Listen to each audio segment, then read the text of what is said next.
Hi guys, my name is Niall, and I am CEO of Hazar Ventures. It's a seed investment company, and we have in portfolio of around 10 startups and around 6-7 we invested in. And today I'm gonna talk about creating a startup culture from zero and how we can work together to make our community better. You all know that our the startup ecosystem in Baku in general, in Azerbaijan, is very poor at the moment, and we need to work really hard to make it much better. At Hazar Ventures, we try to organize as many events on different on technology and entrepreneurship. We organize startup weekends. We co-organized startup adventure. We organized e-Tohum events and many others. And that gives a dramatic value for all the participants, and that creates basically. We share our knowledge and we share our possibilities with all the attendees.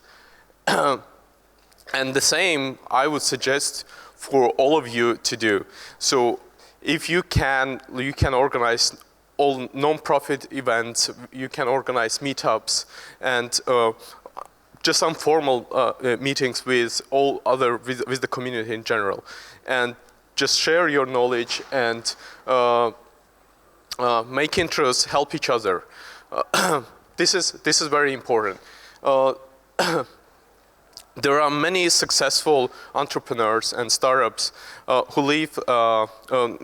startup founders who are originally from Azerbaijan and live abroad, from Silicon Valley to London to Russia and Ukraine.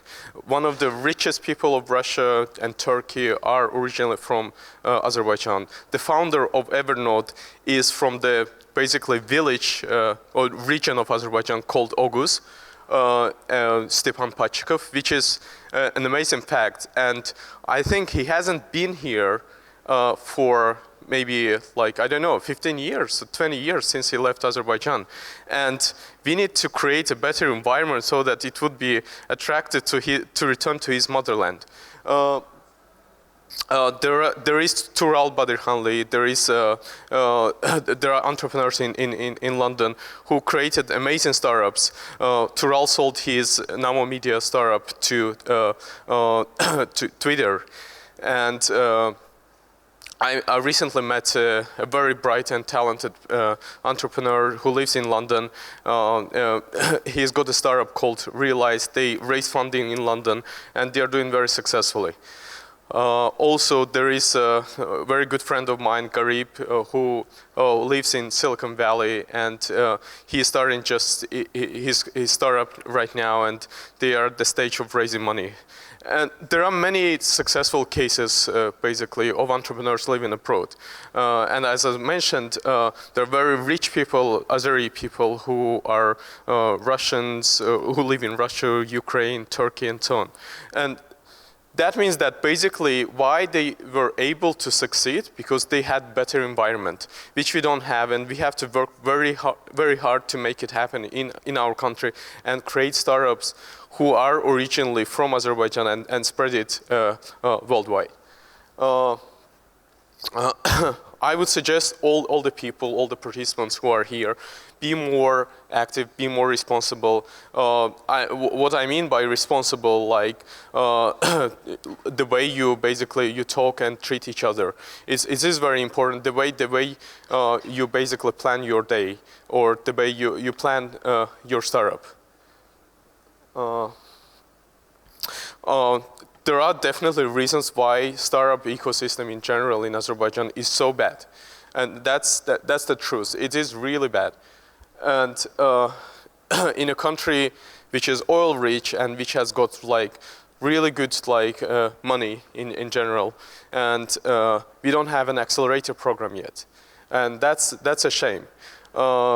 We don't have any fully functioning VC company in the country, and at Hazar Ventures, we surely have invested some money, but it is more even pre-seed.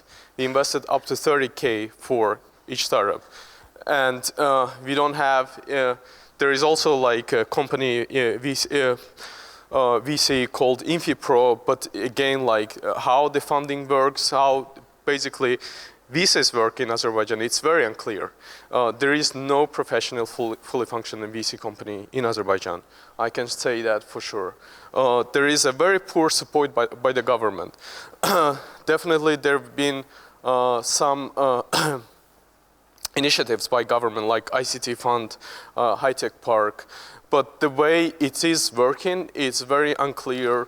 And ICT Fund, I'm very against all kind of grants that government basically provides. I think free money is, in general, is always bad, especially it's bad for startups. I would work out on a different model on how we can basically, how startups can raise money. And for example, in ICT Fund, many startups basically had complained that they have to do so much work, and there was so much bureaucracy on that, you know, they have to spend like so much time and also money for accounting or for some legal purposes. And in the next round, there were startups who didn't apply for 10K or 12K free money, and because they were just wasting their time. And there is, I can say the same thing about corporations and any kind of investment institutions. It's too bureaucratic, too much time consuming. Basically, in general, as bureaucracy creates the environment that basically kills the thrill and passion for entrepreneurs in the country. And definitely we have to change it as a community. We have to talk to government, we have to talk to corporations that, you know, we need to cut it out. And definitely a very important point about lack of education. Startups are uneducated, investors are uneducated.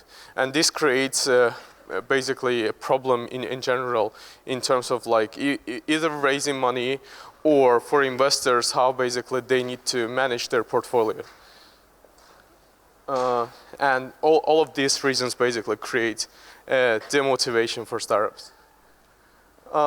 So basically, in my next slides, I divided it like on how basically these kind of institutions could work out.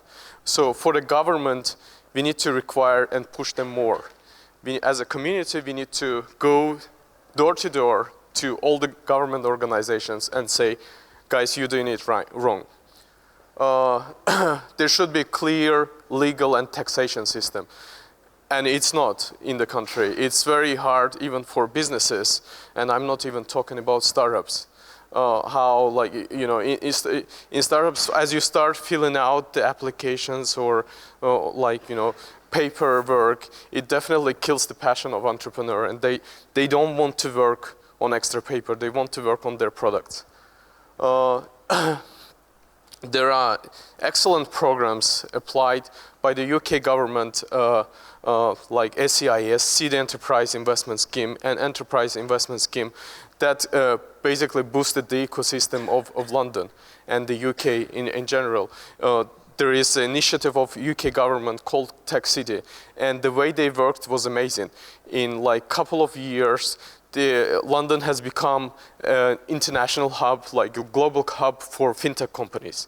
And basically Tech City was working with all the organizations, with big corporations, financial institutions, and so on and so forth. There is an excellent case with Chile. Their government basically have startup visas, and not just startup visas, they basically also invest in startups who are from abroad and want to come to Chile. They give them free visa access to the country, plus money, plus facilities. Azerbaijani government doesn't do that yet. And also relevant funding. We have ICT funding, as I mentioned, and the ICT funding just gives grants or loans on low interest rate. No startup does take loans on low interest rate. They shouldn't take any kind of loans at all. They should be invested, and either you take equity or you don't. Okay, in terms of corporations, definitely there have been like really good companies who supported our events like Buxel and many others. And just a few things that they need to not just look at it as a part of their CSR, but as a bigger vision of improving the country or like the community in general. In terms of financial sector, they need to create also some kind of communities and gatherings that would basically help in general like investors and educate them. And I would suggest not to be for them like just a lone corporation. Have more like diversities. And education. Education is a problem, especially like startup coding. And I talked with Catherine regarding coding schools in Azerbaijan, and there are definitely like at other university there is a IT faculty, and they're doing a great job. But still, it is not enough. We need to work more on hacking schools, on mentorship programs, and so on and so forth.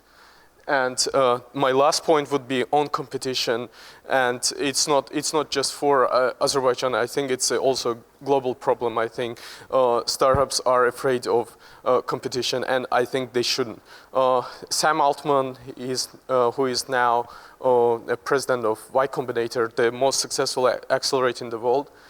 He said that if very few startups die from competition, and I would suggest all our community to collaborate more than to compete, because there is guys no market yet in it, so you're basically fighting for nothing. Thank you very much. Thank you very much, Nail. That's wonderful.